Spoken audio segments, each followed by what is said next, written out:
Hi everyone, welcome back to my YouTube channel reaction not 11। तो फिर से बात करेंगे चंपक चाचा के बारे में, क्योंकि चंपक चाचा कुछ ज़्यादा ही मशहूर हो गए हैं जब से वो पाकिस्तान का राउंड लगा के आ गए हैं गुब्बारों के साथ में।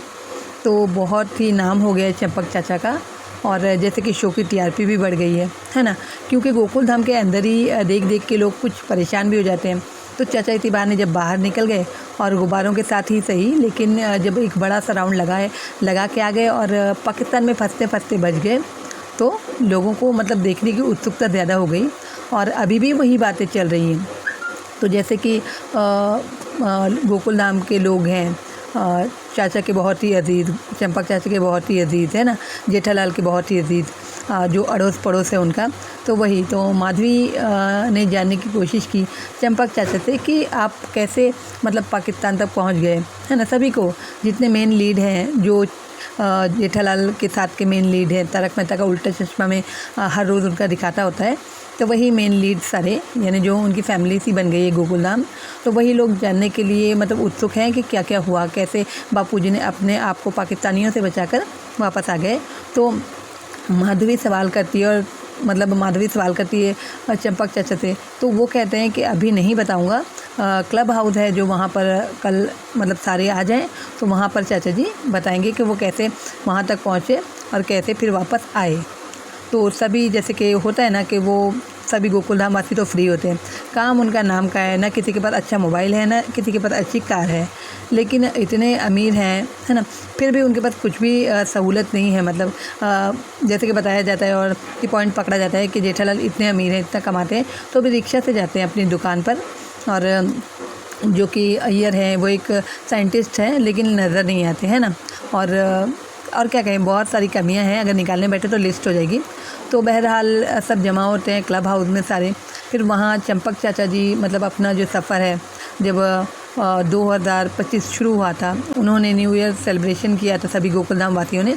तो वहाँ जब वो गुब्बारा खोलते हैं और गुब्बारे के उड़ते जाते हैं, तो चंपक चाचा कहते हैं कि जब मैं थोड़ा ऊपर हुआ तो मुझे थोड़ा अच्छा लगा, मैं देख रहा था यहाँ वहाँ कि मुझे अच्छा लग रहा था, यानी कि उनको थोड़ा सा ऊपर हुए जब उड़े। तो उसके बाद में जब और ऊपर गए तो फिर मतलब काफ़ी ऊपर जाने के बाद उनको सारा अपना जो गांव है वो दिखाई दिया, और जो जो उन्होंने नाम ली, जूह चौपाटी और ये और वो, जो कि हमारे मुंबई में देखने की चीज़ें वो सारी उनको दिखाई दे गई। और उसके बाद वो उड़ते हुए अपने गांव पहुँचे। उसके बाद देखते ही देखते वो पाकिस्तान की तरफ चले गए, मतलब पाकिस्तानी बोट के ऊपर। यहाँ पर चंपक चाचा ने ये भी कहा कि मैं पाकिस्तानियों के इलाके में चला, मतलब पाकिस्तान में चले गए और वहाँ उनकी बोट पर गए।